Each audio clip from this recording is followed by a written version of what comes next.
स्वागत करते हैं दोस्तों आपका हमारे चैनल के अंदर। दोस्तों इस वीडियो के अंदर हम बात करेंगे प्रशांत किशोर के बारे में, जो बिहार के हैं। इस बार जो तो अपने आप को मुख्यमंत्री पद के दावेदार बताते हैं। और बिहार के अंदर जो तो मैं आपको बता दूं कि जिस तरह से राजनीतिक सीमाकरण चल रहा है, तो राजनीतिक सीमाकरण के साथ साथ साथ राजनीतिक उठापटक के अंदर भी अपना एक अहम रोल प्ले करने की बात वो करते हैं।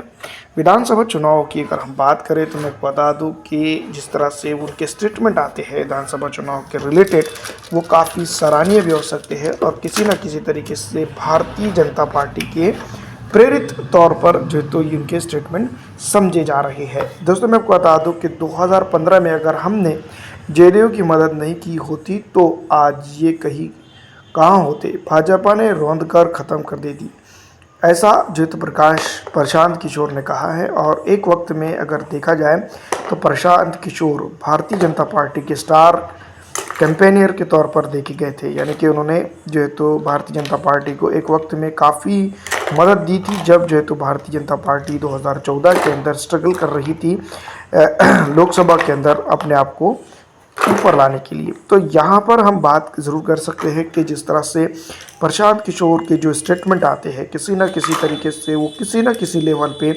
भारतीय जनता पार्टी के समर्थन वाले ही स्टेटमेंट उनके दर्ज किए गए हैं। अब तक के जिस तरह से मैं आपको बता दूं कि प्रशांत किशोर ने जनता दल यूनाइटेड, मुस्लिमों के मामले और कई जगहों पर जो तो स्टेटमेंट दिए हैं, उन तमाम तरह के स्टेटमेंट को अगर देखा जाए, समझा जाए, तो कहीं ना कहीं ये बात हम ज़रूर कह सकते हैं कि भारतीय जनता पार्टी को उनके स्टेटमेंट काफ़ी पसंद आए ही होंगे।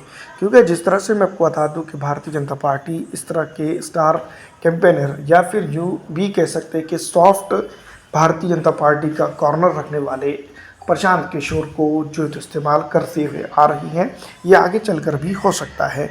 जिस तरह से मैं आपको बता दूं कि 2015 में हुए चुनाव की बात करें तय करते पीके ने, यानी कि प्रशांत किशोर ने आगामी विधानसभा चुनाव के लिए बड़ी भविष्यवाणी भी कर दी है। कहा है कि जदयू की 20 सीट नहीं आएगी। ये अपने आप में बहुत बड़ी बात है, क्योंकि जदयू फिलहाल मैं आपको बता दूं कि एक असमंजस में सीधी तौर पर दिखाई देती है। सीधी तौर पर अगर हम कहें तो जनता दल यूनाइटेड के कई एक बड़े नेता जो तो नीतीश कुमार से नाराज़ भी चल रहे हैं, और एनडीए गठबंधन में जो तो कहीं ना कहीं उठापटक के आसार भी नज़र आ रहे हैं।